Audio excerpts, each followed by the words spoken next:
ကဲအားလုံးပဲမင်္ဂလာပါကျွန်တော်စိုက်ကိုကိုပါအခုမိတ်ဆွေများကိုကျွန်တော်တောင်ကြီးမြို့ပေါ့နော်ကန်ကြီးရက်ကွက်တစ်ပေါင်းကွင်းပတ်လန်ထဲမှာရှိတဲ့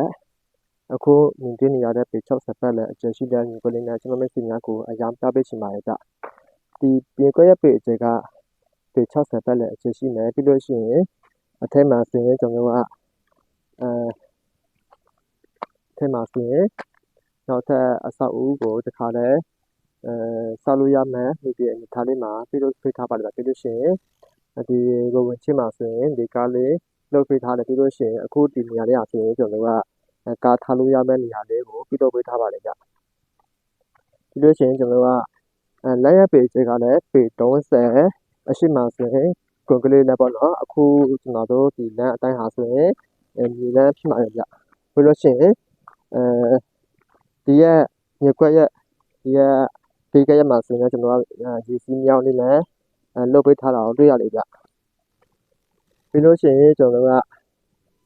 ပေ30ကုကလေးလည်းလမ်းတောင်ကွက်လည်းဖြစ်တယ်ပြီးလို့ရှိရင်ဒီအောက်မှာဆိုရင်ကျွန်တော်ကကြောက်ချီလေးနဲ့အခိုင်မာလေးလှုပ်ပေးထားတယ်ပြီးလို့ရှိရင်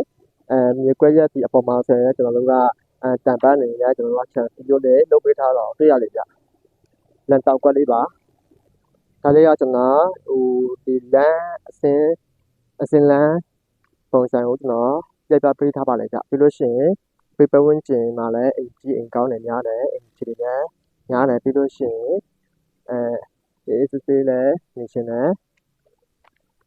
ဒီကန်ကြီးထဲကိုမှလည်းလိုချင်ပါလဲဆိုတဲ့မိတ်ဆွေများအတွက်အရန်ကိုအရှင်နဲ့နေရာလေးဖြစ်နေပါလေကြဟုတ်ကဲ့ပါဗျအခုမိတ်ဆွေများကိုကျွန်တော်ပြပေးနေတဲ့ဒီတပေါင်းကွင်းပတ်လန်ကန်ကြီးထဲမှာရှိတဲ့ပေ60ပတ်လည်းအကျယ်ရှိတဲ့ဒီမြေကွက်လေးကိုပိုင်ရှင်ခေါ်စိတ်က2900ခေါ်ဆိုထားပါလေကြပိုင်ဆိုင်မှုကကျွန်တော်တို့ကရမြေမျိုးသားဖြစ်ပါလေကြဒီနေရာလေးကိုစိတ်ဝင်စားတယ်ဆိုရင်တော့ကျွန်တော်ရဲ့ site ကို internet ဆက်သွယ်ပေးပါ